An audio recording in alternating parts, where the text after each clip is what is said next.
Et donc, on va élever nos pensées vers Dieu notre Père et vers tous ces bons esprits qu'il nous envoie en permanence pour nous assister, en particulier nos guides spirituels respectifs, afin qu'ils puissent nous aider par l'intuition, par l'inspiration, à réaliser les missions auxquelles nous nous sommes engagés avant notre réincarnation. En les remerciant aussi pour cette occasion aujourd'hui d'être réunis à nouveau, malgré les distances, malgré toutes les difficultés, pour pouvoir étudier un nouvel aspect sur ces questions, notamment de l'émancipation de l'âme, et que nous puissions bien comprendre ces enseignements et cette philosophie afin de pouvoir la mettre en pratique et de donner l'exemple autour de nous, et que cela puisse nous aider aussi à notre propre avancement, notamment notre réforme morale. Voilà. Alors, donc, je vous montre le programme. Donc, on a fini le module 6. Je crois, Pierre, tu n'étais pas là la dernière fois ou l'avant-dernière fois, mais bon, tu peux voir les enregistrements. Ils sont sur les chaînes YouTube de la chaîne YouTube de la Fédération Spirit Française, Alain Kardec. Donc, on avait vu, après la médiumnité, la pratique médiumnique, les questions d'obsession et de désobsession. C'est quand même des questions assez pointues de cette influence spirituelle sur les incarnés qui parfois prend une forme désagréable, voire même préjudiciable. Et donc, on avait vu comment ça se produit et comment est-ce qu'on peut prévenir ces choses-là. Hein. Ce n'est pas d'un claquement de doigts, ça demande un peu de travail. Et comment est-ce qu'on peut aussi guérir par la désobsession lorsque une obsession s'est installée et lorsque l'obsédé n'arrive plus à s'en sortir tout seul. Aujourd'hui, on va voir un autre phénomène qui est un peu lié à celui-ci, c'est donc les phénomènes de l'émancipation de l'âme. Donc, la médiumnité, c'est une forme d'émancipation de l'âme, hein, mais il y en a d'autres, beaucoup plus légères. Vous voyez, par exemple, le sommeil et les rêves, c'est ce qu'on va voir aujourd'hui. Et donc, émancipation, ça veut dire qu'on s'émancipe, qu'on prend de la liberté. Donc là, en l'occurrence, c'est notre âme qui prend un peu de liberté par rapport à son corps. Et donc, le sommeil, c'est cette émancipation naturelle qui, sauf pour ceux qui sont vraiment insomniaques, dont peuvent bénéficier tous les incarnés pendant la période de sommeil naturelle quotidienne, hein, tous les jours. Voilà. Oups, je ne suis pas encore allé à la page. Émancipation de l'âme, nous y voilà. Hop. Alors, je vais vous l'augmenter un petit peu, j'espère que vous voyez bien. Voilà, donc on va parler de sommeil et de rêve. Donc on va montrer la différence entre le sommeil et le rêve.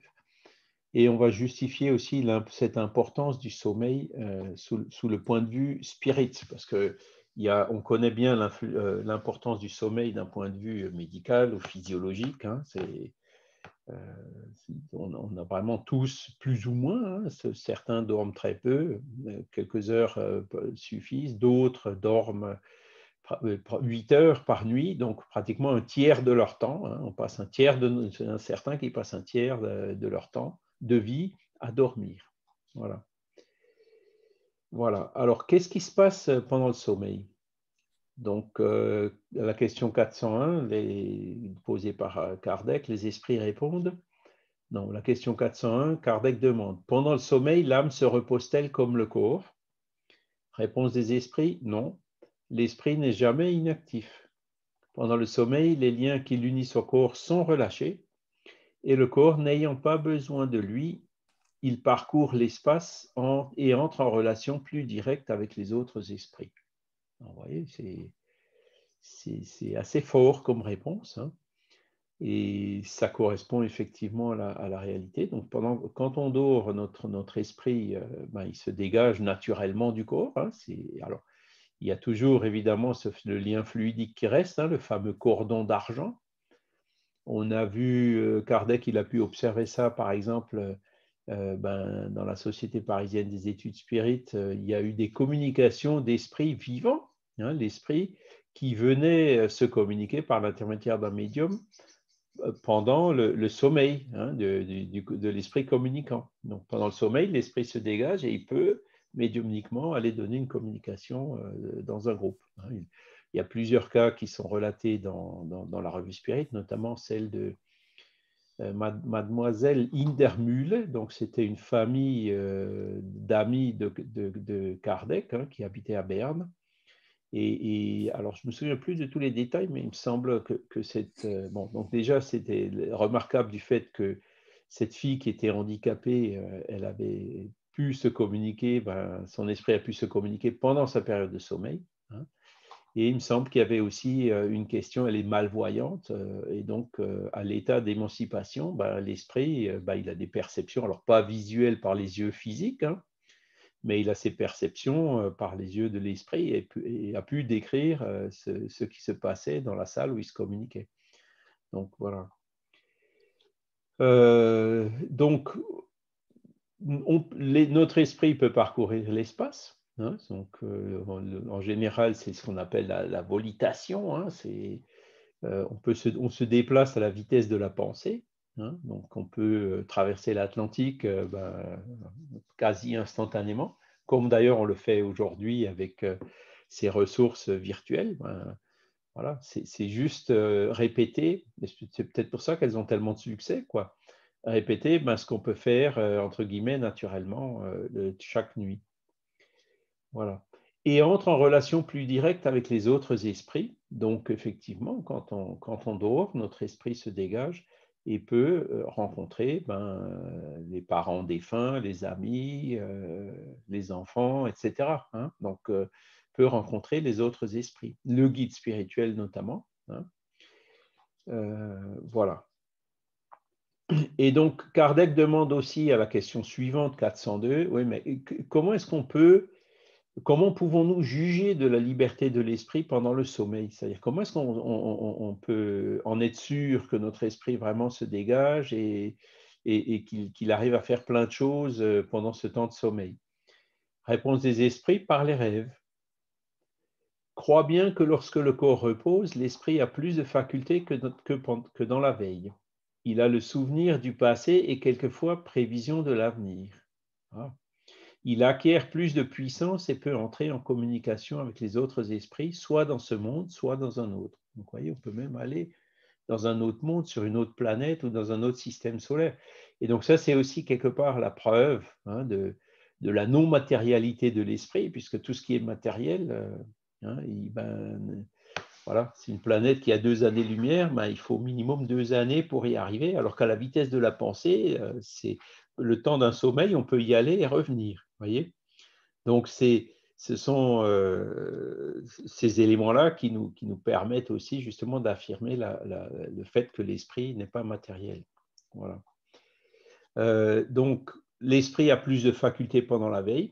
Forcément, l'esprit, quand il s'émancipe, c'est-à-dire quand il est plus enfermé dans son corps physique, il retrouve effectivement une partie des facultés de son esprit qui sont quelque part limitées, hein,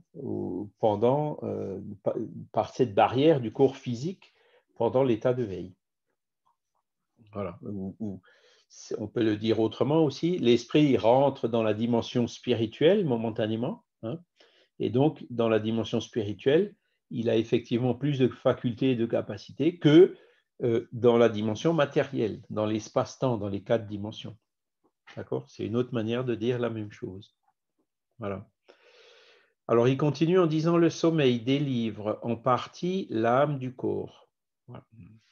Donc, pas complètement. Si la délivrance était complète, ce serait la désincarnation. Donc, il y a toujours, encore une fois, ce lien, hein, le fameux cordon d'argent, ce lien fluidique qui maintient quand même l'esprit au corps. Et si jamais, pendant que l'esprit est loin, il y a quelqu'un qui vient le réveiller, ou il y a, je sais pas, un grand bruit, ou la sonnette qui sonne, hop, l'esprit revient instantanément dans son corps, et ce sont les fameux réveils en sursaut, hein, où des fois les gens disent « Oh, j'étais loin ».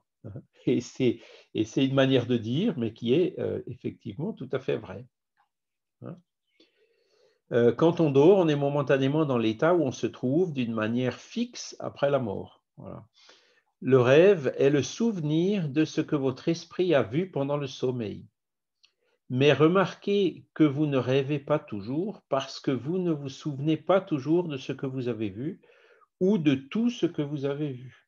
Ça, il n'y a rien de plus vrai que ça. Et en général, quand on se souvient, il y a intérêt d'avoir un cahier avec un crayon pour noter tout de suite ce dont on se souvient, parce que si on attend quelques minutes, au bout de quelques minutes, souvent on ne se souvient plus de ce qu'on a rêvé. Hein.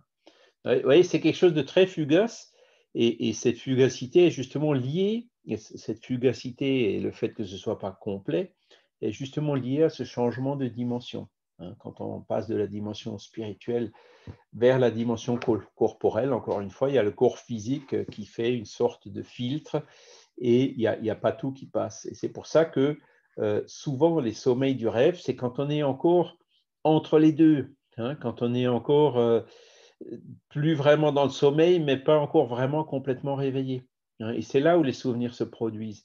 Et c'est pour ça qu'il faut les écrire tout de suite, parce qu'après, une fois qu'on est revenu vraiment dans le corps, hein, je ne sais pas si ça vous arrive, mais moi ça m'arrive souvent, ben, je ne me rappelle plus, même en faisant un effort, je me souviens d'avoir rêvé quelque chose qui m'avait marqué, mais je ne me souviens plus ce que c'était.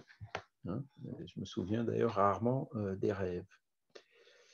Alors voilà, on ne se souvient pas toujours de ce qu'on a vu ou de tout ce que nous avons vu. Voilà. Ce n'est pas votre âme dans tout son développement. Ah oui, forcément, on revient dans le corps. Hein.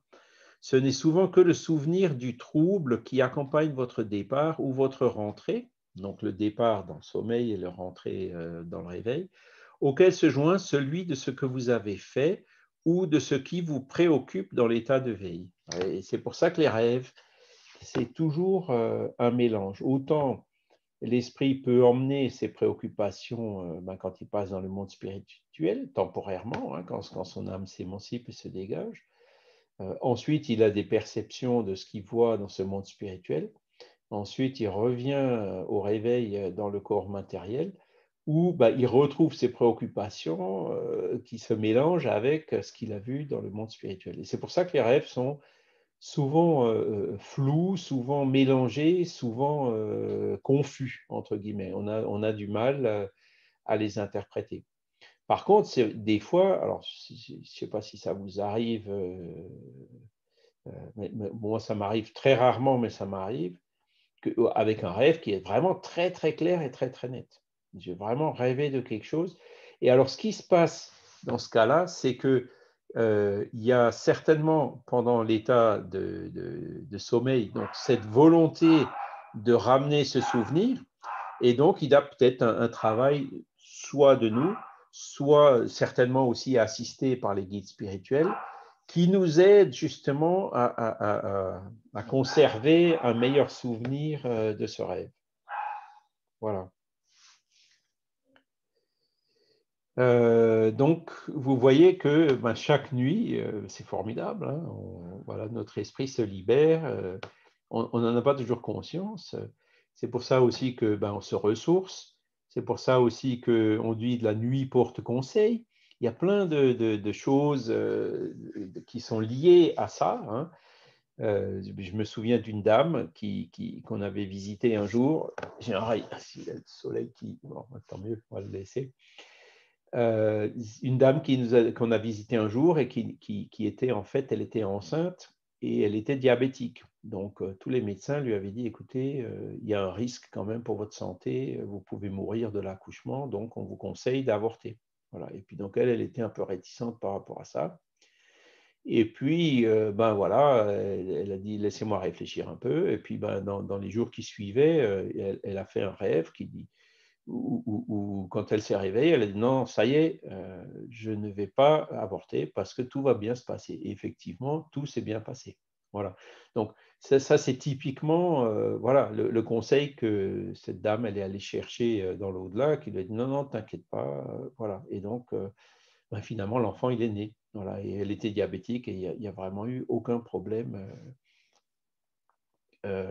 pendant l'accouchement, où l'enfant n'a eu aucun problème particulier non plus. Voilà. Dans mon cas, je peux vous citer, c'était quand j'étais adolescent, hein, où j'avais des fois, j'étais somnambule la nuit, hein, ça m'arrivait de temps en temps. Et puis quand en colonie de vacances, notamment quand il y avait un dortoir avec beaucoup de lits, hein, je me réveillais dans le lit d'un autre. Et parce que je m'étais trompé de lit en revenant du somnambulisme. Mais sinon, j'ai fait sur 3 ans environ 10 fois le même rêve, un rêve qu'on qualifie de prémonitoire. Et au moins 10 fois, j'ai rêvé de façon très claire que j'allais avoir la meilleure note au bac. Oui, c'est quelque chose de relativement flou et de très, très improbable, puisque dans ma classe, déjà, il y en avait 3-4 qui étaient meilleurs que moi, quoi. Donc, voilà, que j'ai la meilleure note au bac, c'était quand même assez peu probable.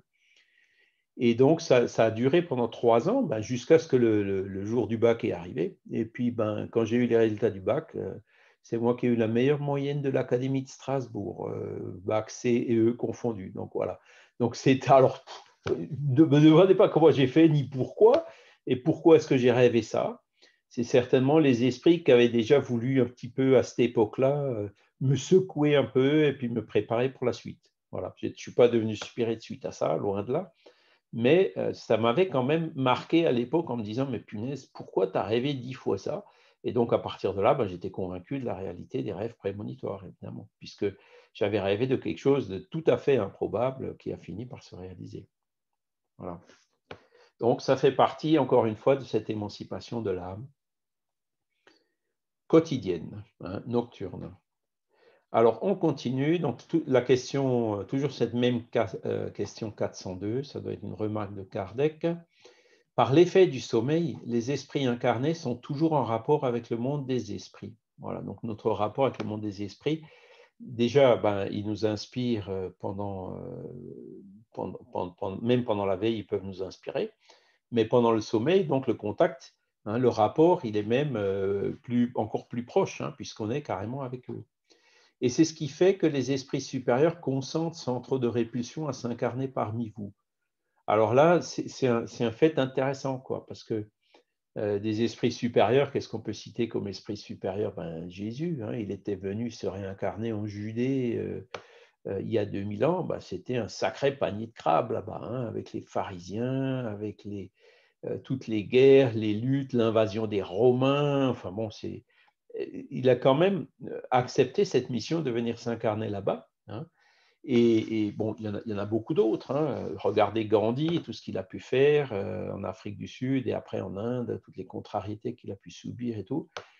Et puis en fait, Kardec, il nous fait comprendre comme ça que ces esprits y tiennent ce genre d'épreuve qui est extrêmement difficile, notamment grâce au sommeil, parce que pendant le sommeil, ils se libèrent, ils se ressourcent, entre guillemets, hein. Et c'est pour ça qu'ils acceptent sans trop de répulsion à s'incarner parmi nous.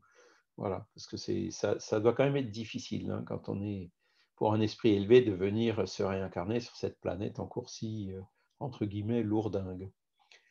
Dieu a voulu que pendant leur contact avec le vice, ils puissent aller se retremper à la source du bien pour ne pas faillir eux-mêmes, eux qui venaient instruire les autres. Le sommeil est la porte que Dieu leur a ouverte vers leurs amis du ciel. C'est la récréation après le travail, en attendant la grande délivrance, la libération finale, donc par la mort, hein, la désincarnation, qui doit les rendre à leur vrai milieu. Voilà. Après, on continue toujours Alain Kardec dans l'Évangile selon le spiritisme, où donc Kardec nous dit « Le sommeil a été donné à l'homme pour la réparation des forces organiques et pour celle des forces morales. » La réparation des forces organiques, donc ça c'est ce qui est bien connu, hein, avec tous ces effets, de la mélatonine, etc. Hein, enfin, voilà, je ne suis pas médecin, donc je ne peux pas rentrer dans le détail, mais le sommeil est nécessaire à la vie, hein, au corps physique. Et il dit, et pour celle des forces morales. Hein, encore une fois, pendant le sommeil, on se ressource, on rencontre bien sûr nos guides spirituels, etc., qui nous aident à prendre des décisions, les déterminations, qui renforcent notre volonté, qui nous fait reprendre courage quand on le perdait, etc. Hein, voilà. Pendant que le corps récupère les éléments qu'il a perdus par l'activité de la veille, l'esprit va se retremper parmi les autres esprits. Il puise dans ce qu'il voit, dans ce qu'il entend et dans les conseils qu'on lui donne, des idées qu'il retrouve au réveil à l'état d'intuition. Vous voyez, c'est le retour temporaire de l'exilé dans sa véritable patrie, c'est le prisonnier momentanément rendu à la liberté. Donc, les idées, on les retrouve à l'état d'intuition, donc on n'a pas toujours le souvenir clair de ce qu'on a rêvé, mais comment dire, ça nous reste quand même, voilà, hein, quand on dit de la nuit porte conseil, même si on ne se rappelle pas du rêve, le lendemain matin, ben, on a l'intuition de la décision à prendre, de l'attitude à avoir dans certains cas, etc. Donc, c'est ce qu'ils appellent donc passer par l'intuition, puisque notre esprit a vécu ça, donc voilà, c'est gravé, a vécu donc le rêve, son émancipation pendant laquelle il a reçu des conseils. Et donc, à l'état de veille, ça reste quand même dans son intuition. Voilà. Le retour temporaire de l'exilé dans sa véritable patrie. Donc, nous sommes des esprits qui sommes exilés sur Terre. Notre véritable patrie, c'est le monde spirituel. Le retour, le prisonnier momentanément rendu à la liberté. Donc là aussi, c'est une image un peu forte. Nous sommes prisonniers dans un corps physique de chair hein, qui est lourdin, qu'il faut trimballer. Hein, pour traverser l'océan, ça ne se fait pas à la vitesse de la pensée. Hein, faut faire déjà maintenant des tests PCR. Ensuite, il y a des fouilles, refouilles. Il y a la queue à l'embarquement. Il faut emmener les valises. Il faut aller à l'aéroport, aller dans l'avion, serrer comme des lapins. Bon, je vous passe les détails. Imaginez à l'état d'esprit, c'est hop, j'y pense et j'y suis. C'est quand même autre chose. Voilà. Et cet extrait, en fait, chapitre 28, c'est le chapitre des prières. Et dans l'Évangile selon le spiritisme, vous avez prière au moment de s'endormir. Et c'est de là qu'est tiré cet extrait-là. Hein. Et effectivement, quand on se couche le soir avant de s'endormir, on peut faire il y a donc des conseils de prière, hein, donc justement pour le guide spirituel, pour qu'on puisse en profiter, pour qu'on puisse effectivement le retrouver, recevoir, bénéficier de cette aide pour la mission que nous avons à accomplir ici dans notre exil ou dans notre prison momentanée. Voilà. Est-ce que vous avez des questions à ce stade? Oui, j'en ai pas mal d'ailleurs. Alors, à moins qu'on attende la fin, peut-être, je sais pas. Ah, vas-y, Euh, si c'est sur le sujet, on y va. ouais, ouais, ouais. Si c'est en dehors du sujet, on va les laisser plutôt pour la fin. Ah non, absolument pas. Alors, tu as parlé de rêves finalement qu'on faisait et qu'on nous laissait. Parce que pour moi, il y a plusieurs styles de rêves. Tu les as bien résumés, c'est évident. Mais il y a des rêves, moi, que j'ai fait, que je me souviens encore aujourd'hui, alors que je les ai fait il y a 2, 3 ans, facile, 4 ans. Oui. Je me rappelle parfaitement bien. J'en ai fait un il n'y a pas très longtemps, ce qui n'était pas très, très heureux, mais je l'ai ressenti vraiment autrement que tous les autres. Euh, et notamment, un rêve qui a été déterminant pour moi, c'est que je me suis vu dans mon rêve devant une table et on m'a dit écris. Et quand je me suis réveillé le lendemain matin, je me suis dit, j'ai pas fait ce rêve-là par hasard et je me suis mis devant mon bureau et j'ai commencé à psychographier. D'accord. Euh, alors que la psychographie, j'avais essayé au moins 4, 5 fois, bien des années avant, je n'avais jamais fait quoi que ce soit. Et là, instantanément, ça a écrit. Donc, effectivement, il y a un rapport avec tout ça, avec ce qu'on rêve et les messages qu'on peut recevoir. Donc, en fait, ma question, c'est, euh, on s'en remet souvent au guide, on fait des prières à nos guides en état de veille. C'est aide-moi, je ne sais pas quoi faire, au secours. Je ne sais pas quelle décision prendre, mais finalement, on a souvent la réponse dans les rêves, si je comprends Oui. bien. Donc, est-ce que c'est le fait de faire cette prière la journée en disant je ne sais pas quoi faire qui nous donne rendez-vous avec notre guide pendant le rêve? Ben, forcément, ça aide. Parce que, encore une fois, notre guide, il est toujours là pour nous aider. Mais nous, on ne se met pas toujours, on fait pas toujours l'effort de monter jusqu'à lui, de venir en syntonie jusqu'à lui. Donc, le fait de faire des prières pour le guide ben, pendant la veille ou même juste avant de s'endormir, forcément, ça va aider à ce qu'on le retrouve. Parce que, encore une fois, le rêve, notre esprit se libère, mais si la préoccupation de notre esprit, c'est quelque chose de matériel, par affinité, on va se retrouver dans ce milieu, entre guillemets, lié à la matière pendant notre sommeil. Tu vois ce que je veux dire? Donc, on va là où nos pensées, nos préoccupations nous amènent. Donc, forcément, le fait de prier, ça va nous aider à aller vers là où, vers le guide, si on fait une prière pour le guide, par exemple. D'accord. C'est pour ça que les rêves aussi sont pas toujours. Il y a des cauchemars, hein, clairement. Et donc, les cauchemars, c'est quand notre esprit, quand ça va pas bien, ben, on se retrouve dans des régions spirituelles qui sont pas terribles, hein, qui sont pas bien non plus. D'accord. Ok, merci. Et ce que j'ai oublié de dire aussi, c'est que bon, dans les rêves, il y a parfois des rêves qui sont, comment on dit, oniriques, c'est-à-dire euh, qui ne correspondent pas forcément à une expérience spirituelle, ou alors elle a été complètement déformée par toute une série d'images. Hein. Je me rappelle, tiens aussi, je vous en raconte là. Ben, quand j'étais petit, j'avais été opéré pas des amygdales, mais des végétations. Hein, et je sais pas, à l'époque, encore dans les années 60, l'anesthésie se faisait au chloroforme. C'était, hein, c'est le médecin, il vient avec un truc, paf, il vous le met devant, il dit respire un bon coup, et puis d'un coup, ping, hein. Et là, les rêves, alors c'est pareil, j'avais quoi, même pas 10 ans, je m'en souviens encore aujourd'hui, quoi. Et j'étais toujours impressionné quand on partait avec mon père dans une vallée vosgienne pour aller, comment dire, pique-niquer quelque part. Il y a un endroit dans la vallée où il y a une pente qui est très, très raide. En fait, c'est donc les vallées glaciaires creusées très, très profondes et donc le méga éboulement de la montagne, quoi, avec des roches de partout et tout, en se disant, punaise, si tu vas là-dedans, tu peux glisser, tu peux tomber, etc.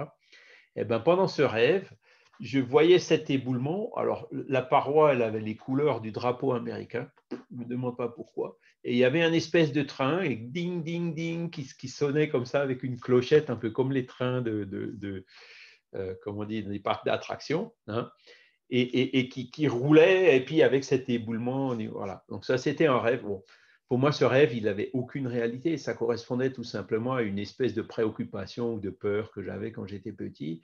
Et donc, c'est quelque chose qui a été déclenché physiologiquement par le chloroforme, quoi. Hein. Donc, c'était pas. Vous voyez, tous les rêves ne sont pas toujours des expériences spirituelles. Il y a parfois des trucs très, très difficiles à décortiquer et loufoque, entre guillemets, où il ne faut pas non plus prendre la tête à essayer de comprendre. Alors, Fernando a aussi levé la main. Fernando. Oui, Charles. Alors, beaucoup de rêves que j'ai faits, il y a eu des réponses. Dans les questions que je me posais, j'ai eu la réponse. Mais en fait, c'est quelque chose que je voulais vous raconter. Ça fait un certain moment, j'ai failli vous envoyer un mail à vous et à Fernanda. Je suis désolé, je suis un peu ému. Alors, vous vous souvenez, nous avons fait le truc brésilien là, avec les gens du Brésil. Et dans la nuit, je raconterai après, je suis désolé, j'arrive pas. D'accord, pas de souci. Ouais, j'arrive pas, parce que c'était tellement puissant ce qui m'est passé. Attendez, je vais essayer. Alors, et dans ces jours-là, nous avons fait le truc l'après-midi, je crois que c'était le samedi. Et je suis allé me coucher le soir, comme d'habitude, et vers, je sais pas, 1h du matin, quelque chose comme ça, je me suis réveillé. Dans mon rêve, j'ai senti une sorte de présence, une sorte d'énergie un peu, on va dire ça, négatif. Et vers 2 heures, un peu, je me suis levé. À ce moment-là, vers 1h et quelques, je suis levé, je suis allé aux toilettes. Je suis revenu me coucher. Et à ce moment-là, je me mis dans le lit. J'ai essayé de m'endormir, je dors un peu. Et après, vers 2h30, quelque chose comme ça, je me réveille et je vois en face de moi une sorte de phalange, une sorte de... J'étais réveillé, hein. Je sais pas, moi, la chambre était remplie de personnes habillées en blanc. Et ils se tenaient tous un sur l'épaule de l'autre.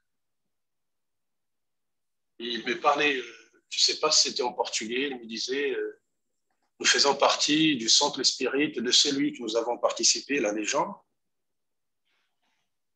et nous sommes venus vous donner des passes magnétiques.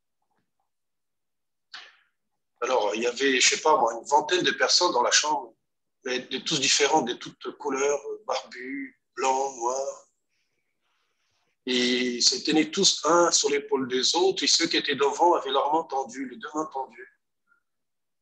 Et sous la porte, je vis un homme chauve qui avait le dos vers la chambre. Il regardait, il tournait la tête rapidement dans les deux côtés, comme si c'était une sorte de quelqu'un qui empêchait. Je ne sais pas ce qui c'était. Mais j'étais réveillé, tout ça, hein, je ne dormais pas. Et il me disait, tout va bien, t'inquiète pas, nous sommes venus pour t'aider, tu en as besoin de passes magnétiques. Dès qu'il a dit ça, j'ai senti des sortes de vagues qui venaient, comme des vagues d'énergie, quelque chose de ce sens-là. Des vagues, des vagues, des vagues. Mais c'était très, très bon, en fait. C'était une sorte d'amour, je ne sais pas expliquer, compassion, je ne sais pas, c'est quelque chose de ce sens-là. Bref, je me suis rendormi, mais ce qui m'a marqué, c'est que le lendemain, je discutais avec ma femme. Elle m'a dit, j'ai dormi comme un bébé, mais je n'avais rien parlé avec elle. Elle m'a dit, j'ai dormi comme un bébé, c'est comme s'il y avait des vagues, et des vagues dans mon sommeil, des vagues. Voilà.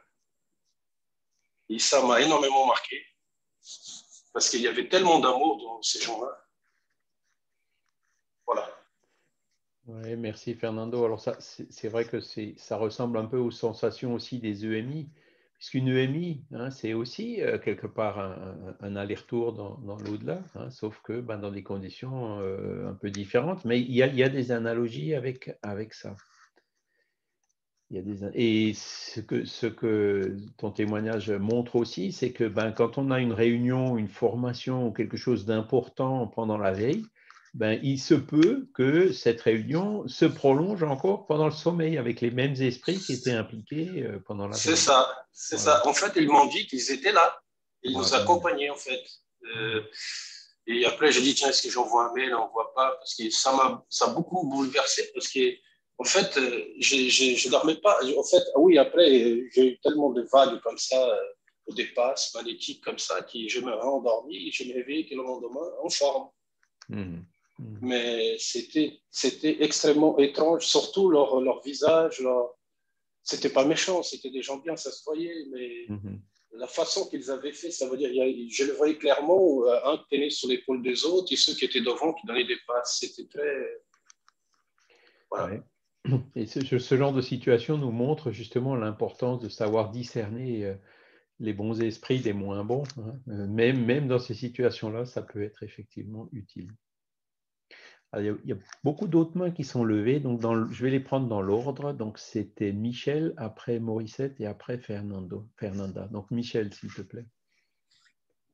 Une petite question à propos des rêves et de leurs interprétations. On trouve beaucoup de livres qui veulent nous interpréter nos rêves.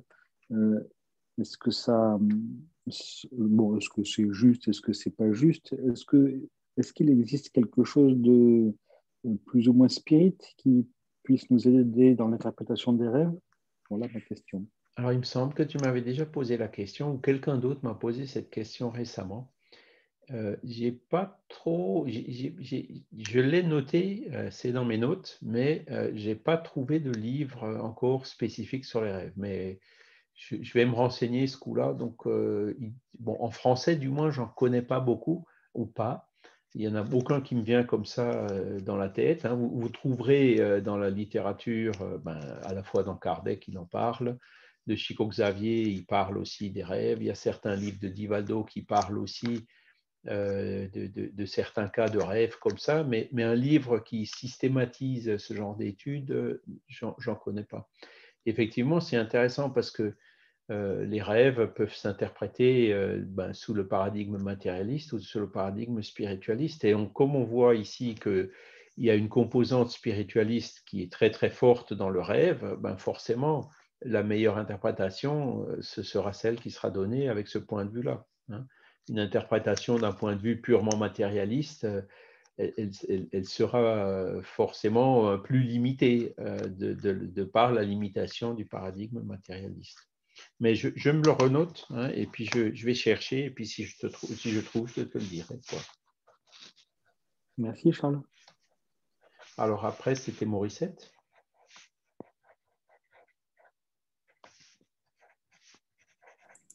Voilà, vous m'entendez? Oui.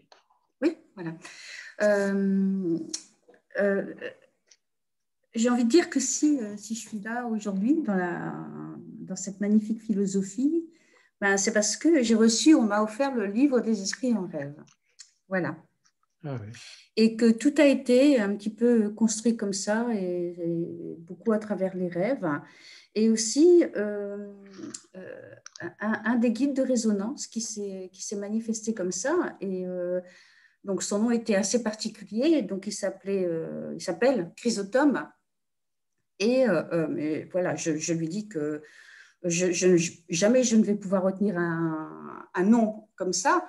Et en fait, il m'a dit, tu penses au Christ et à l'atome. Voilà. Et en fait, par la suite, j'ai su que c'était un père de l'Église et qu'il s'agissait de Jean de Chrysostome. Et Jean de Chrysostome, c'était un magnifique orateur.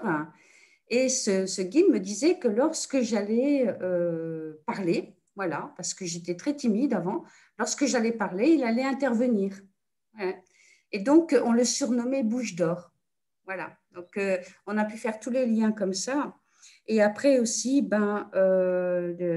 rêves prémonitoires, par exemple, mais c'était présenté d'une façon très symbolique et il n'y avait jamais de violence. On m'amenait toujours à la réflexion, donc dans des déplacements dans des mondes spirituels, surtout dans des situations difficiles de la vie. Et aussi, par exemple, pour m'annoncer le départ de ma maman. Voilà, et le départ se fait à peu près 6 mois après le rêve. Et autre chose que j'ai pu vivre aussi, c'est des déplacements dans les hôpitaux spirituels. Donc, je pense que ça fait partie aussi des, comment dire, je ne sais pas si on peut classer ça dans les rêves, mais donc, voilà, on m'examine, on travaille sur un problème que j'ai, j'entends les gens parler, j'entends leur diagnostic, j'entends leurs conversations quand ils ne sont pas d'accord, etc. Et en fait, souvent, ce que j'ai entendu se révèle dans les examens que je vais faire, donc sur Terre cette fois-ci. Voilà. Après avoir rêvé. Oui. D'accord. Merci Morissette. Effectivement, ça illustre bien tout ce qui peut se passer pendant ces moments d'émancipation de l'âme, pendant le sommeil. Fernanda?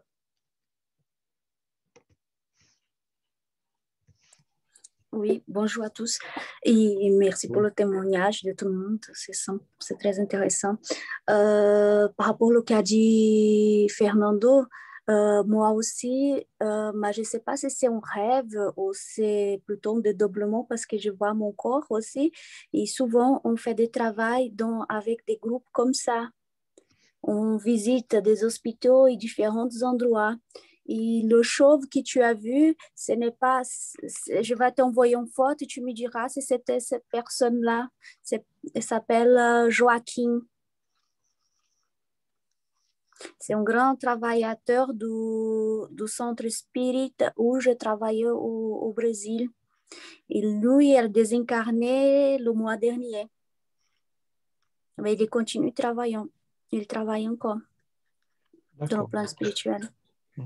C'est bien, si on peut avoir des éléments de preuve, justement, c'est encore plus intéressant. Oui, je vais envoyer une photo et il me confirme si c'est là, si c'est cette chauve, si c'est là, c'est Joaquim. Et c'est vrai qu'elle est chauve comme ça. Il était grand, hein. C'était quelqu'un de... C'est pas qu'il était grand, mais il était, on va dire, assez opulent ou pas, je sais pas comment expliquer, quelqu'un de fort, on va dire comme ça. Elle est haute. Elle est un... Oui. Il était très grand. Ouais, c'était... Voilà. Voilà. Mais une personne qui a un grand cœur et qui a travaillé, qui a dédié presque beaucoup part de sa vie pour le spiritisme. C'est quelqu'un qui a pratiqué énormément la charité, très charitative. Et c'est vrai que, par exemple, quand j'arrivais dans le centre spirit, des fois, s'il ne dit rien, elle disait, Fernande, viens ici, je vais t'appliquer un passe. Elle est beaucoup comme ça. Et ele était un médium qui recebait les communications dans le centre spirit et tout ça. Et un des fondateurs et le directeur du centre spirit là-bas aussi. Ben, ce qui était intéressant, c'est que j'ai jamais eu ça. Oui, j'ai toujours eu des rêves prémonitoires et tout ça, j'ai eu beaucoup de choses, mais celui-là, de cette façon-là, il est aussi clair que celui-là, même si j'ai eu des trucs très clairs, mais celui-là était différent parce qu'il y avait énormément d'amour, de compassion, de pardon, tous les bons sentiments qui puissent exister, ça veut dire dans leurs gestes, dans leurs paroles, la fraternité, bref, il y avait tous ces sentiments-là unis dans une seule chose. Alors que je ne pense pas que j'avais vraiment besoin, bon, je ne peux pas juger, mais... Et là, dans ce centre spirit, quand on allait, on passait dans la salle pour recevoir du passe, même en tant que dans notre corps physique, on sentait une espèce de vague aussi, et on sentait une espèce de pluie très fine, une espèce de neige frais comme ça qui tombait dans notre visage en tant que les yeux fermés uniquement. Et après, on regardait, on voyait par contre les autres qui étaient plus voyantes, ils voyaient qui tombaient des choses comme ça brillantes qui allaient dans la peau des gens. Et ce qui est intéressant, c'est qu'ils m'ont dit clairement qu'ils venaient du centre spirit, dans lequel qui ont été liés. Ça veut dire qu'on avait fait tous ces gens-là du Brésil ils étaient liés à eux. C'est ce qu'ils m'ont dit parfaitement. Voilà. Ils n'ont pas dit leur nom. J'ai bien vu leur visage, il n'y a aucun souci. J'ai bien vu que c'était des gens comme nous, quoi. Mais c'était différent. Et surtout, le monsieur à la porte m'a beaucoup attiré parce que lui, il était quelqu'un, on dirait le protecteur. Je ne sais pas comment t'expliquer. C'était quelqu'un qui commandait.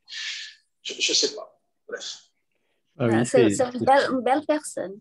Ce sont les équipes spirituelles, donc, qui effectivement, hein, les groupes peuvent continuer à se réunir dans l'au-delà. Hein. Et ce que je voulais aussi vous dire, c'est quand on lit certains livres de Divaldo, alors au début, je ne comprenais pas bien, j'ai dû les relire plusieurs fois. Alors apparemment, ce n'est pas que dans les livres de Divaldo où on trouve ça, il y a aussi d'autres livres, d'autres médiums au Brésil où on le trouve.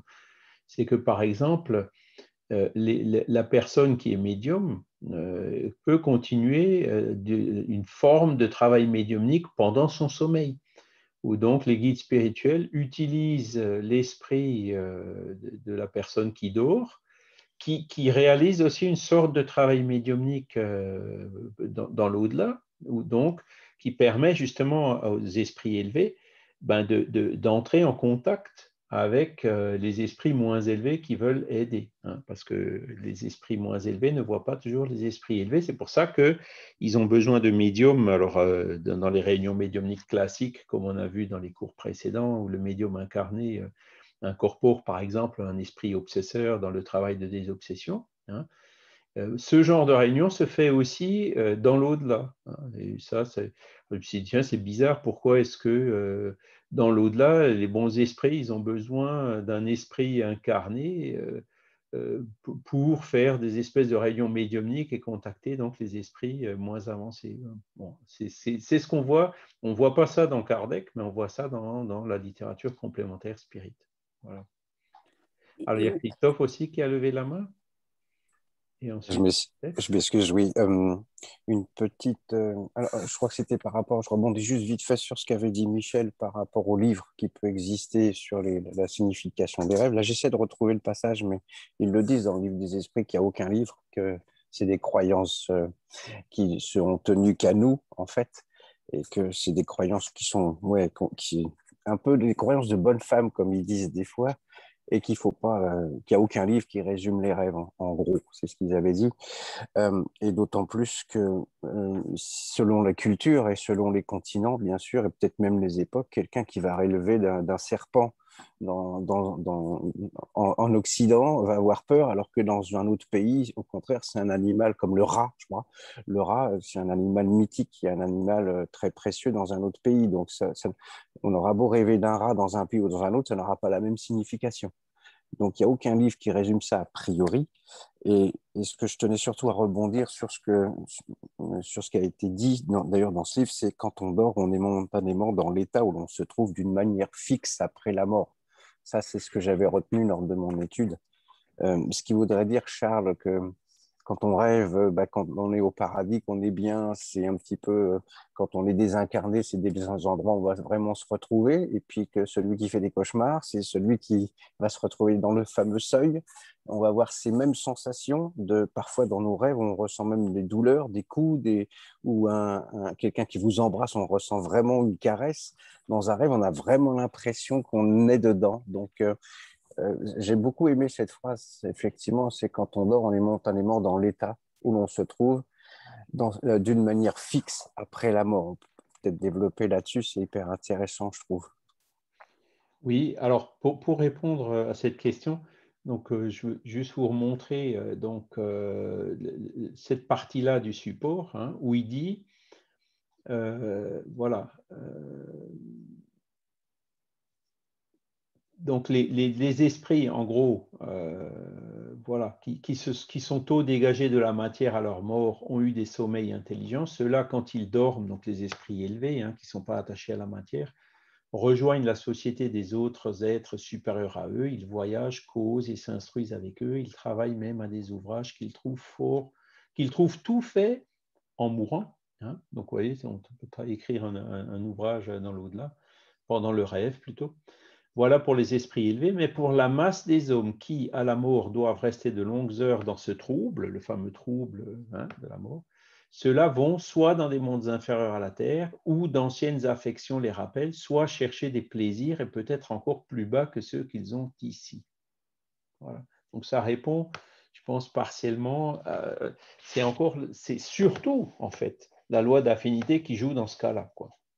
La personne très sensuelle, etc., pendant les rêves, elle va se rejoindre avec des esprits en affinité. Voilà. Et parfois comme il dit, dans des plaisirs encore plus bas que ceux qu'il a pendant la veille. Il y a même parfois un phénomène d'amplification. Et c'est pour ça qu'il y a des NDE positives, mais aussi des EMI positives et des EMI négatives. Les EMI négatives, on n'en parle pas beaucoup. Déjà, les gens qui ont des EMI positives, bon, maintenant un peu moins, mais hésitent à en parler. Hein. Mais alors, les gens qui ont des EMI négatives, cauchemardesques, entre guillemets, elles auront encore plus, vous aurez encore moins de témoignages. C'est pour ça qu'il faut faire attention. Hein. Une EMI, le tunnel, les aides de lumière, etc. Si on est un esprit pas élevé, en syntonie avec les forces du mal et tout, on ne va pas se retrouver à traverser un tunnel vers des aides de lumière. Hein. Ce sera plutôt un tunnel vers des régions plutôt infernales, c'est peut-être pas le mot, mais du genre de ce qu'on peut voir dans nos solars au début, hein, genre du seuil ou des choses comme ça. C'est essentiellement la loi d'affinité qui joue. Morissette ? Oui, Charles, je rebondis sur ce que tu viens de dire. En fait, il y a aussi le fait que, ça m'arrive souvent, c'est que ton guide va t'emmener visiter des régions supérieures et des régions inférieures. Pourquoi? Parce qu'il y a un travail à faire. Et je me souviens que dans les régions, donc tu es toujours accompagné, et dans les régions inférieures, en fait, tu voles. Tu es un petit peu comme un supersonique et puis tu voles vraiment assez bas. Et donc, tu peux observer ce qui se passe, tu peux ressentir toute la souffrance, toutes les émotions et les sentiments qui règnent dans ce monde-là. Mais derrière ça, il y a une préparation pour un travail d'aide, d'assistance. Et voilà quoi. Pour développer la compassion, l'empathie, l'envie de faire quelque chose pour des personnes qui sont en difficulté, etc. Là, c'est surtout pour faire ressentir, voilà, on dit toujours une rose doit être, pour reconnaître une rose parmi des fleurs, ben, il faut connaître son parfum. Mais j'ai envie de dire que là, il faut aussi reconnaître le parfum, déjà des entités par rapport à ce qu'elles vont dégager, donc les vibrations, et aussi donc pour pouvoir essayer donc de travailler en réunion d'aide aux esprits souffrants, par exemple, et ben, d'avoir un peu plus d'éléments, quoi. D'accord. Alors, il est déjà 8h55. Le sujet est passionnant, effectivement. Dans cette partie-là, vous voyez, il parle donc comment expliquerez-vous ces rêves absurdes que font les plus savants comme les plus simples. Donc, il explique effectivement ces rêves qui sont complètement oniriques, sans queue ni tête. Et donc, c'est le mélange de ce trouble qui accompagne le passage dans un sens, donc l'endormissement et puis le réveil, et qui fait que ben, il n'y a en fait pas grand-chose à en tirer, quoi. Après, les mauvais esprits se servent aussi des rêves pour tourmenter les âmes faibles et pusillanimes. Donc, là aussi, attention, des mauvais esprits peuvent nous faire rêver des choses qui vont plutôt nous induire en erreur que de nous aider. Donc, même pendant le rêve, il faut être sûr qu'on a bien le guide spirituel, le bon, et pas un qui cherche à... parce que pareil, une personne qui est obsédée ou perturbée par un esprit, ben cet esprit va rester à côté et influencer aussi sur les rêves. Donc là aussi, le discernement reste de mise. Le filtre socratique, comme on dit. Est-ce que c'est bon? Est-ce que c'est vrai? Est-ce que c'est bon? Est-ce que c'est utile? Voilà. Voilà. Alors, il parle des rêves de Jeanne, le rêve de Jacob, le rêve des prophètes juifs et de quelques devins indiens. Ce rêve-là est le souvenir de l'âme entièrement dégagée du corps. Voilà, ben, c'est les prophètes. Voilà. Le rêve de Jeanne, je ne sais pas de quelle Jeanne il parle, là, c'est peut-être Jeanne d'Arc, qui elle aussi avait rêvé qu'il fallait qu'elle aille à vos couleurs, etc., voir le roi. Bon, la mission de Jeanne d'Arc, en fait, commençait aussi comme ça. Voilà. Pourquoi est-ce qu'on ne se rappelle pas toujours des rêves? Donc l'esprit recouvre un peu sa liberté, mais comme le corps est une matière lourde et grossière, il conserve difficilement les impressions qu'a reçues l'esprit parce que l'esprit ne les a pas perçues par les organes du corps. Voyez? Donc c'est encore et toujours ce fameux changement de dimension qui fait qu'on se rappelle rarement de façon nette des rêves. C'est souvent flou et puis souvent même on ne se rappelle pas du tout et c'est que par l'intuition que ça nous revient. Voilà. L'importance du sommeil sous le point de vue spirit, alors qu'est-ce qu'on peut rajouter par rapport à ce qu'on a déjà vu? Donc c'est pour se ressourcer dans le monde spirituel. La réparation des forces organiques, la réparation des forces morales, donc ça on l'a vu aussi. Puiser dans les conseils qu'on nous donne, des idées qu'on retrouve au réveil à l'état d'intuition, donc ça on l'avait vu aussi. Voilà. Et puis donc, souvent, les rêves en fait les plus authentiques, c'est quand on a rêvé d'un père, d'une mère, enfin d'un défunt, quoi, avec des éléments précis. Donc là, c'est un peu ambigu parce que souvent, ce sont des éléments qu'on connaissait du défunt, mais des fois, il y a des choses qu'on rêve et qu'on ne connaissait pas. Et que après, on peut vérifier qu'ils sont vrais. C'est un peu comme dans la médiumnité qui a d'ailleurs. Quand vous comparez la médiumnité et le sommeil naturel, tous les deux sont des formes de l'émancipation de l'âme. C'est l'âme qui se libère temporairement du corps, donc, mais dans des conditions et des circonstances différentes. Voilà. Alors, expérience significative pendant le sommeil. Donc, voilà. Donc, tu vois, Michel, donc, il parle un peu de littérature spirit. Là, il va citer quelques exemples. Donc, dans Missionnaire de la Lumière, alors c'est ce que j'avais dit, il y a des cas comme ça qui racontent dans la littérature spirit, qui parlent de rêves. Et donc, dans Missionnaire de la Lumière, qui est un livre assez fondamental, il y a effectivement des explications données. Donc, André Louise, il dit comment on donne des explications aux esprits incarnés pendant la période de sommeil. Voilà. Et donc, voilà, on va le lire, après quelques minutes de conversation enchanteresse, frère Francisco, dirigeant d'une équipe secouriste dans le plan spirituel, donc c'est un esprit guide, s'approcha de mon orienteur, qui était un esprit aussi, se renseignant sur les objectifs de la réunion de la nuit. Oui, éclaira Alexandre, donc c'était l'orienteur d'André Louis.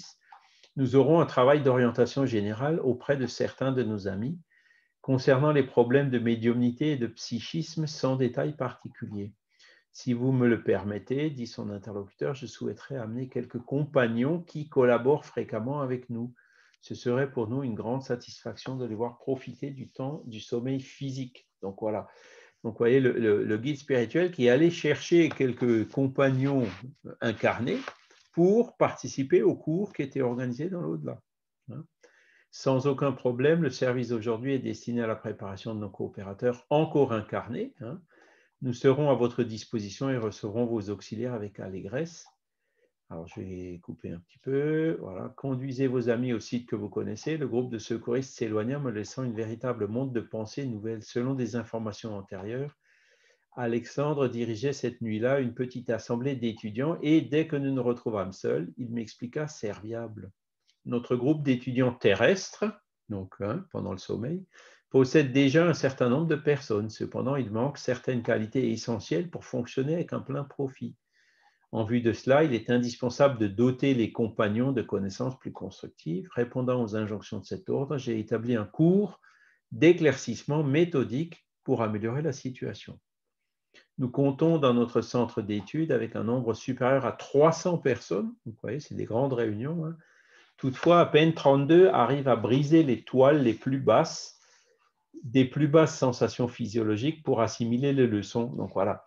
On peut participer à un cours, mais parfois, quand on n'arrive pas à briser les toiles des plus basses sensations physiologiques, on en profitera relativement peu dans notre période de veille. Donc, il dit, vous voyez, sur 300, il y en a 32. Donc, vous voyez, c'est l'ordre de 10% qui vraiment arrivent à mettre les rêves à profit. Voilà. Certaines nuits, on peut même voir quelques-uns d'entre eux rompre leurs engagements répondant aux séductions communes. Donc ça, c'est des personnes qui ont une mission, qui participent à un cours et qui l'abandonnent au milieu du cours. Voilà. En compensation, il y a de temps en temps l'apparition fortuite d'autres compagnons, comme cela a lieu ce soir avec le frère Francisco, qui nous amènera quelques amis supplémentaires. Voilà. Et donc là, vous voyez le type de travail, le type d'organisation qui peut se mettre en place pour nous aider pendant les rêves. Alors, voilà. Plus tard, l'expérience nous montrera combien est réduite la capacité sensorielle. L'homme éternel garde le souvenir complet et conservera tous les engagements, les intensifiant et les valorisant, en accord avec l'état évolutif qui lui est propre. Donc ça, c'est les esprits élevés. Donc quand ils sont engagés à faire quelque chose, ils le font. L'homme physique, par contre, esclave des limitations nécessaires, ne peut aller si loin. Le cerveau de chair, par les injonctions de la lutte à laquelle l'esprit a été appelé à vivre, est un appareil au potentiel réduit. L'esprit émancipé, il a beaucoup plus de force, beaucoup plus de potentiel, et dans le corps physique, il est forcément limité par le cerveau et par les autres organes. Dépendant beaucoup de l'illumination de son détenteur, auquel se réfère la fixation de bénédictions divines déterminées. De cette manière, André, la mémorisation de telles réminiscences dans le livre temporaire des cellules cérébrales est bien différente parmi les disciples, variant d'une âme à l'autre, donc qui en profitent plus ou moins. Néanmoins, il me revient d'ajouter que dans la mémoire de tous les frères de bonne volonté demeurera de toute manière le bénéfice, même si durant la période de veille, ils n'arrivent pas à en déterminer l'origine. Ça, c'est donc l'intuition. Les leçons du genre de celle à laquelle vous assisterez cette nuit sont les messagères d'inexprimables utilités pratiques. En se réveillant ensuite, les apprentis expérimentent soulagement, repos, espérance, connaissant de nouvelles valeurs éducatives. Il est certain qu'ils ne peuvent pas revivre les détails, mais ils garderont l'essentiel, se sentiront revigorés d'une manière qui leur paraîtra inexplicable, pas seulement pour reprendre la lutte journalière dans le corps physique, mais aussi pour en faire bénéficier leurs prochains et combattre avec succès leurs propres imperfections. Voilà. Après, il cite un autre exemple. Donc ça, c'est un exemple d'un cours dans l'au-delà. Là, c'est dans les domaines de la médiumnité, donc encore un livre d'André Louis, qui parle d'une assistance individuelle qui a été réalisée pour un esprit. Voilà.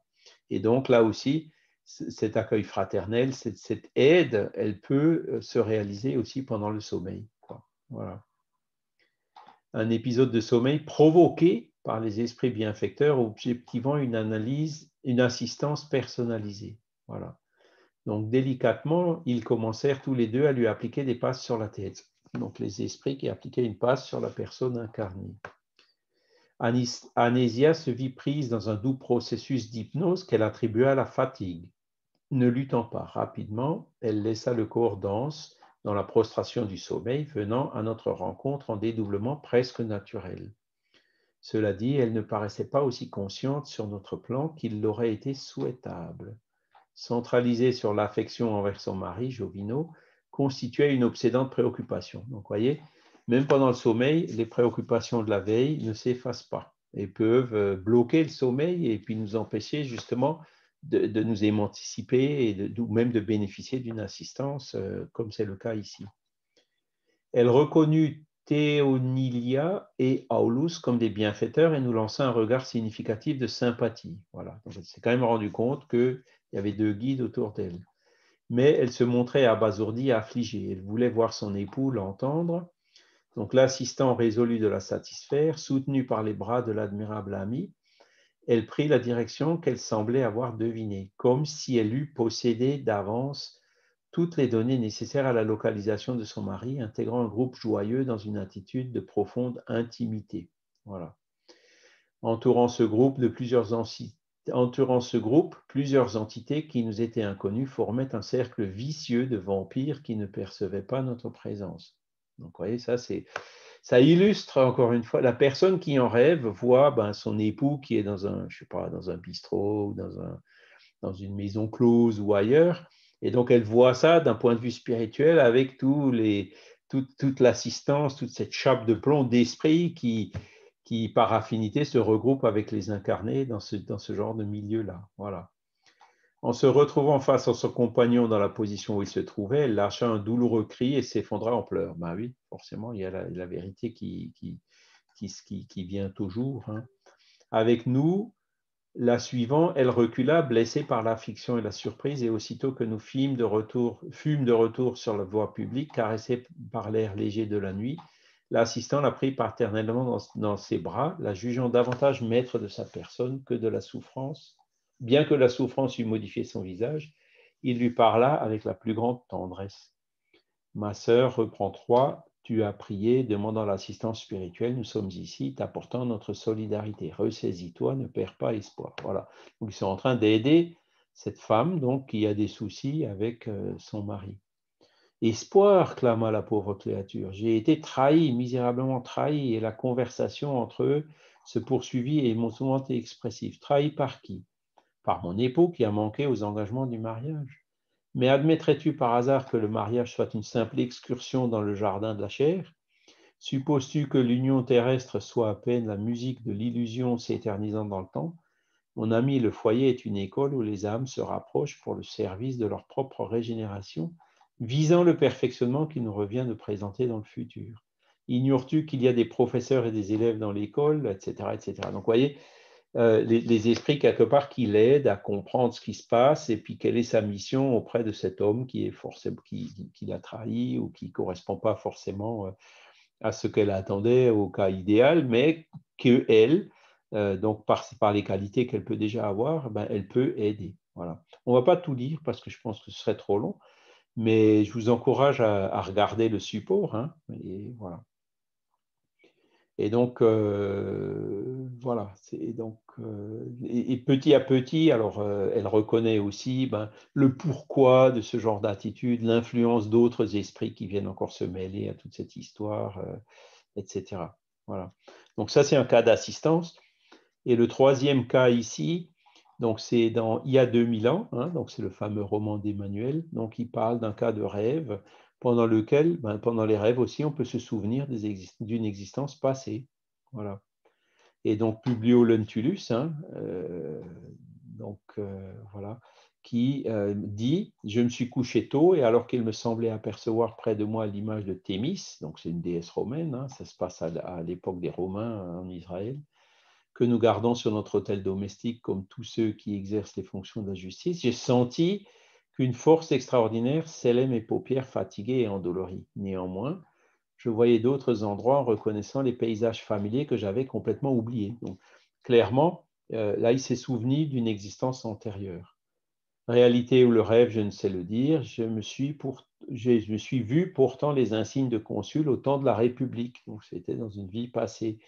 Il me semblait avoir régressé à l'époque de Lucius Sergius Catilina. Je voyais à mes côtés, ainsi que Cicéron, voilà, tous deux se représentaient à mes yeux comme deux personnifications, celle du mal et celle du bien, etc. Donc là, c'est un cas de souvenir d'une vie passée. Et voilà, c'est le quatrième et dernier cas, c'est un cas de prémonition. Donc, je vous ai parlé d'un cas personnel au début. Et donc là, vous voyez, c'est tiré d'un livre français, donc écrit en français du moins, L'amour et son mystère par Camille Flammarion. Et donc,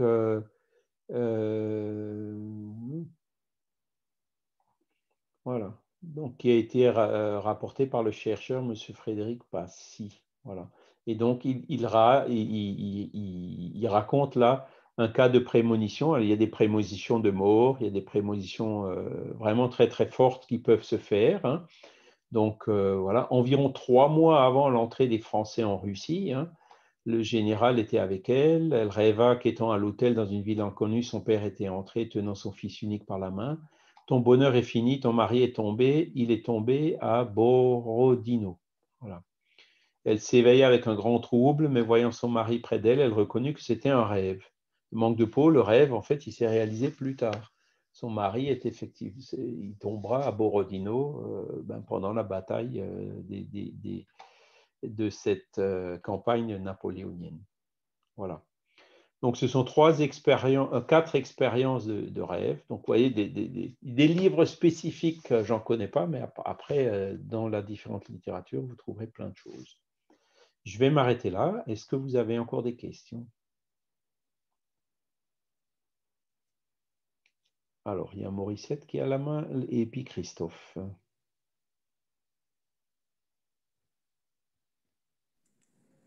Oui, en fait, j'avais oublié de la baisser, mais j'ai quand même une question. Enfin, c'est plutôt un avis que j'ai besoin. C'est, en fait, une fois, donc j'ai rêvé d'une personne, et donc pour moi, d'une vie antérieure, j'étais différente.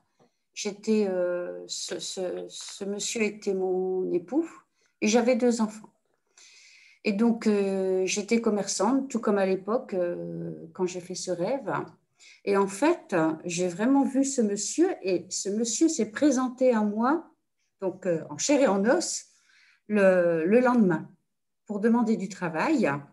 Et donc, j'avais son prénom, dans mon rêve, j'avais son prénom, il s'appelait Karl, il venait d'Allemagne. Et moi, j'habitais en Allemagne aussi à cette époque-là. Et j'avais perdu 2 enfants. Et donc, le lendemain, je le vois arriver. Donc, physiquement, il était identique. Et lorsque je lui ai demandé son prénom, c'était Charlie. Et Charlie, c'est Karl en allemand. Voilà. Donc, comment est-ce qu'une personne, on peut rêver d'une personne qu'on n'a jamais vue, c'était un baroudeur, et le voir en rêve, avoir des liens avec cette personne, et qu'en fait, à l'époque actuelle, eh ben, physiquement, il est toujours pareil. En fait, pendant le sommeil, tu as probablement rencontré son esprit. Donc, son esprit s'est donné l'apparence qu'il a aujourd'hui, même si c'est quelqu'un que tu as connu sous une personnalité, éventuellement une apparence un peu différente dans une vie passée. Ah oui, oui. C'est possible. Après, bon, quelle est la mission et tout, ça c'est encore une autre question. Et là, c'est toujours difficile de répondre, hein, parce que voilà, comment dire, les rêves sont quand même, voilà, pour la personne qui les fait essentiellement, pour lui faire comprendre un certain nombre de choses. Et donc, les guides spirituels qui nous assistent font les choses de manière à ce que la personne concernée comprenne, tu vois. Et c'est pour ça que c'est assez personnel, quoi. Donc, oui. venant de l'extérieur comme ça, sauf si le même guide spirituel influence pour donner peut-être une précision ou pas, voilà, c'est difficile à déterminer pour un tiers. On m'avait donné une réponse aussi, donc c'est vrai que cette réponse que tu viens de donner, j'y ai pas pensé, hein, Mais on m'avait dit aussi que cet esprit, aurait pu s'incarner toujours dans la même famille. Donc, qui avait toujours les mêmes gènes, qui allait chercher toujours les mêmes gènes, et que donc, quand moi je l'ai rencontré dans cette vie ici, ben, il pouvait très bien être identique, comme nous, on pourrait avoir la même physionomie que notre arrière-arrière-arrière-grand-père, quoi. Voilà.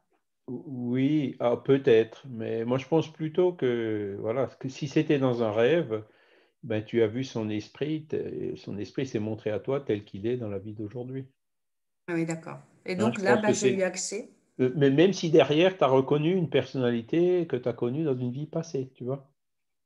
Hein, Ouais. ça fait partie de ces choses du monde spirituel qu'à l'état de veille, voilà, on n'arrive pas à percevoir.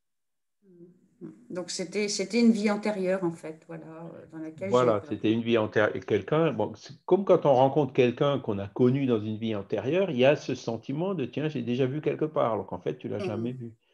Mhm. C'est parce que même si la personne a une apparence différente, physiquement parlant, ben, tu reconnais la personnalité qui est derrière. Ben oui, c'est bizarre, hein. Mais j'avais le nom, le prénom, j'avais Oui, le nom de la rue, j'avais le lieu, enfin, voilà, quoi. oui, C'était oui, Baden-Baden, mais c'était surprenant, quoi. oui, oui, Voilà. oui. Alors, il y a Christophe et Fernanda. Oui, Charles, deux petites choses. Je parlais tout à l'heure des fameux dictionnaires des rêves.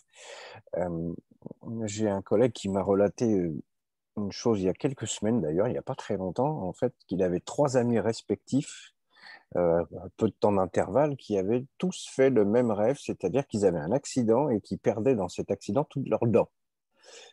Et Oui, a priori, ça serait un signe qui annonce la mort. Et bizarrement, ces trois personnes, quelques jours après, ont perdu un être cher, euh, soit des parents, soit toute une famille dans un accident de voiture, soit voilà. Donc, on peut dire quand même qu'il y a des rêves qui annoncent quand même quelque chose. Et apparemment, le fait de perdre des dents, ça annonce pas forcément de bonnes choses. Euh, et ensuite, c'est une petite réflexion que je me suis, enfin, que peut-être là-haut ils m'ont envoyé parce que j'ai un peu ce côté artistique grâce à eux. Et ils m'ont envoyé, ça me rappelle un peu nos solars, tu sais, quand André Louis, enfin, quand il se réveille et puis il a son guide qui est à côté de lui, et puis il me demande, mais je suis où là, où est-ce qu'on est? Et j'ai eu cette intuition qui m'a envoyé en finalement, quand on va désincarner, on se retrouve dans une salle comme ça, dans un lit, on a un copain à côté de soi et on le regarde et fait oh! Et qui nous dit ça va, t'as bien dormi? Et là on dit oh là là là là, mais j'ai fait un rêve. J'ai rêvé que j'étais sur Terre, une planète de fous. Ils ont de l'argent, ils s'entretuent, ils mangent des animaux. Mais quel cauchemar! Tu peux pas savoir, mais j'ai dormi longtemps. J'ai eu enfin, je sais pas, cette image qui m'a envoyé, ce scénario, où en fait, après, tu te dis, mais finalement, qui rêve? Est-ce que, est-ce que ouais. quand, est-ce que moi, là, ici, Christophe, dans cette vie-là, quand je fais des rêves, est-ce que c'est un rêve ou finalement, est-ce que quand je suis là-haut, pendant cette période de sommeil, mais que mon esprit est là-haut, est-ce que c'est pas l'esprit qui rêve la, la réalité dans laquelle on est, tu vois, ce qui fait qu'on sait plus, tu vois le lien un petit peu. Ouais, ouais, je vois. Ben, c'est ce qu'on disait tout à l'heure, hein. Mmh, On est ici en exil. Notre vraie patrie, c'est le monde spirituel. mmh, Donc, effectivement, et puis, quand on se réincarne sur la Terre, ben, on sait que voilà, ils ont de l'argent, ils s'entretuent, ils mangent de la viande. On le sait, hein. Jésus, pareil, quand il s'est incarné dans le panier de crabes de Jérusalem à l'époque, il savait très bien où il mettait les pieds. Et je pense même qu'il avait la vision assez claire de comment ça allait finir, hein. ouais, Euh, et ça, voilà, ça fait. Après, bon, par rapport aux dents, c'est là où je dis il faut se méfier. Parce que si maintenant il y a un mauvais esprit qui cherche à te perturber, il va te faire rêver que tu as perdu tes dents. Et donc, toi, tu vas te réveiller et tu vas commencer à t'inquiéter. Mince, et tu vois, il va t'affaiblir parce qu'il va te faire peur à cause de ça. C'est pour ça qu'il faut toujours prendre ces choses avec beaucoup de sérénité, beaucoup de réserve, hein, parce que encore une fois, c'est jamais systématique. C'est jamais systématique. Et la deuxième chose, ben, quand une personne meurt, nous, on dit toujours c'est mauvais parce qu'on le voit de notre point de vue d'exilé, encore une fois, mais si la personne meurt, elle est libérée de la prison. Donc, ce n'est pas forcément une mauvaise chose, c'est peut-être même une bonne chose. Ça dépend de quel point de vue on se place. Hein. C'est la grande difficulté d'être spirit quand on a un décès quelque part et que je suis tellement heureux d'aller à l'enterrement. Mais par contre, pour la famille, je suis très triste. Mais pour celui qui se désincarne, je suis heureux. Tu ne peux pas Ouais, savoir voilà. comment. Mais c'est difficile, par contre, de l'expliquer aux gens qui restent et qui sont dans la souffrance. Après, on peut donner voilà, une personne ma mère qui avait Alzheimer, qui était complètement dépendante, ben, c'était une libération. Mon père qui était toujours en actif, qui s'est retrouvé cloué au lit, ben, pareil. Une fois qu'il est mort, on le voyait gambader, quoi. Hein. Donc, il y a toujours moyen de présenter les choses sous cet angle-là. Et puis même l'enfant qui meurt en bas âge, voilà, il avait une petite vie et hop, il se retrouve de nouveau dans le monde spirituel. On change de paradigme, mais on a quand même nos atavismes de faire des gueules d'enterrement, comme on dit, etc., à tort. Hein. Et je me souviens quand j'étais jeune, il y avait un collègue, hein, on était en prépa, on avait quoi, 18 ans, 19 ans. Et puis un collègue qui, voilà, il allait en call, enfin les calls, c'est le contrôle continu. Et puis, en poussant la porte battante du couloir, hop, il est tombé. Il a fait une embolie pulmonaire, il est mort sur le coup. Et on a tous été choqués, hein, 18 ans, voilà, avec du potentiel et tout. Et c'était quelqu'un qui habitait quelque part, je ne sais plus si c'était entre les Vosges ou la Meurthe-et-Moselle ou la Moselle, enfin vraiment dans un coin comme ça. Et en fait, donc son enterrement, dans ce village-là, les enterrements, ils étaient joyeux. Et après l'enterrement, bon, déjà, les gens ne faisaient pas des gueules d'enterrement comme on peut le voir d'habitude. Mais en plus, après l'enterrement, il y a une véritable fête qui est donnée en son honneur. Hein. Donc, et ça, il paraît que ça existe dans d'autres pays comme la Thaïlande, où donc ils ont une vision plus spiritualiste et où ils ont réussi à sortir de ces gueules d'enterrement, de tous ces machins, voilà, lugubre de la mort, quoi. Voilà, donc la dernière réflexion, effectivement, c'est moi qui suis médium aussi également, c'est que la dangerosité, c'est quand on reçoit un message via les rêves, il faut faire attention à qui t'envoie le message, effectivement. Voilà. C'est comme le médium, c'est pareil. Donc, comment vérifier si ce rêve est vrai, est bon, et voilà, c'est toujours opportun. Voilà, et opportun. C'est le filtre socratique. Le filtre sens et la socratique. raison, toujours. Hein. S'il baigne dans l'amour, c'est bon. Voilà. Toujours prendre à la lettre, oula, j'ai perdu une dent, donc il y a quelqu'un qui va mourir, c'est plus perturbant qu'autre chose. D'accord. OK. Merci, Charles. Alors, une dernière question, donc, Fernanda, ou commentaire? Oui, je voulais faire un commentaire par rapport au qu'a dit Marie-Seth. Je vais essayer d'être brève. Marie-Seth, par rapport quand on voit l'esprit après en tant qu'incarné, après, par exemple, j'ai un exemple pas trop loin qui s'est passé quand j'ai contacté Marcia et Charles, je l'avais laissé un message. Et après, plus tard, ils m'ont répondu, mais avant qu'ils me répondent, j'avais vu un dédoublement Marcia. Et l'apparence, son visage, ses yeux. Par contre, la couleur de son cheveux, il était court jusqu'à l'ombre. Elle avait sa petite frange comme ça, coupée d'avant. Et par contre, c'était noir. Et après, quand j'ai vu une personne, en vrai, sa physionomie, ses yeux étaient toujours pareils, uniquement la couleur des cheveux et la coupe qui était différente. Et aussi, par exemple, j'ai eu aussi un rêve, quand j'ai connu mon mari, on était amis et on a eu un rêve de vie antérieure, et toutes les deux. Et je trouvais ça tellement rigolo et tout. Et après, finalement, maintenant, nous sommes ensemble, il y a beaucoup d'années. On a eu toutes les deux des rêves, des vies passées, qu'on était ensemble et qu'on habitait dans une colline, dans une montagne et qu'on avait plein d'enfants. Et après, ce que tu disais aussi, quand on a un dédoublement et qu'on visite pas uniquement des bonnes choses, on visite aussi des zones umbralines, on visite aussi On visite beaucoup, comme disait Fernando, des groupes, des autres groupes, et on travaille dans des groupes, on visite des hôpitaux, en différents endroits. Et aussi, par exemple, moi, je visite aussi en dédoublement des colonies, différentes colonies que je ne sais même pas expliquer comme c'est dans ce monde. Et des ministères, par exemple, j'étais dans un ministère de désincarnation, ministère des fluides, et toutes ces études, ils voient des autres études dans des plans spirituels, dans des colonies, dans des autres planètes. Le but que j'ai appris, c'est le but qu'ils ont, c'est la autoconnaissance et pour nous aider dans notre réforme intime. Et alors, on apprend, on étudie les choses et après, on a la pratique à mettre dans le plan spirituel et après, ça reste des réminiscences, des choses qu'on peut pratiquer dans notre vie incarnée, notre vie matérielle. Mais c'est très instructif, tous ces apprentissages.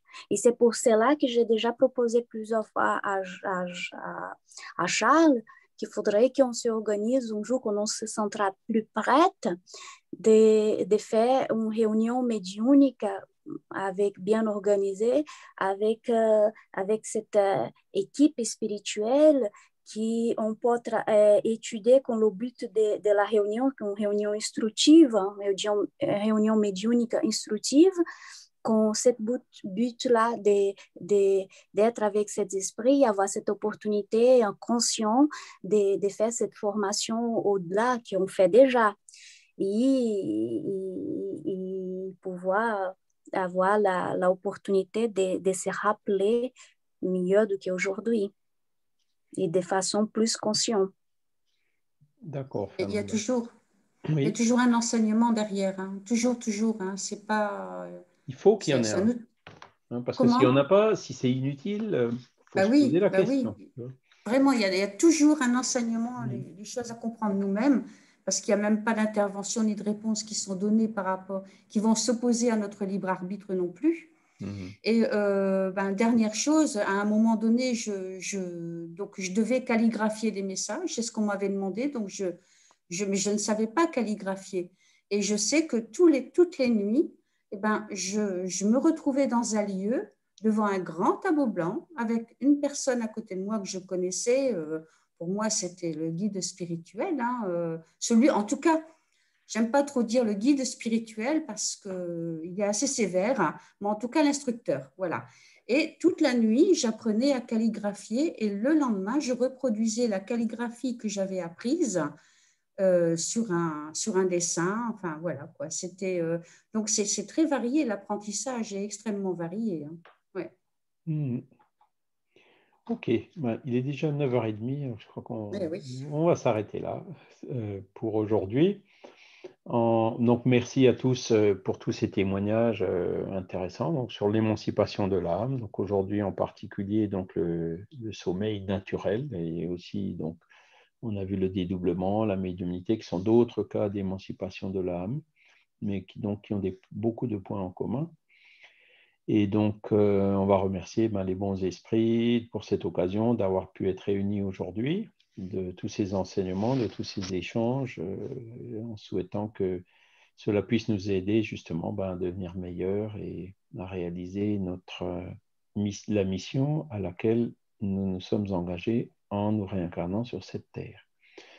Merci à tous pour votre participation. Excellent dimanche et à bientôt.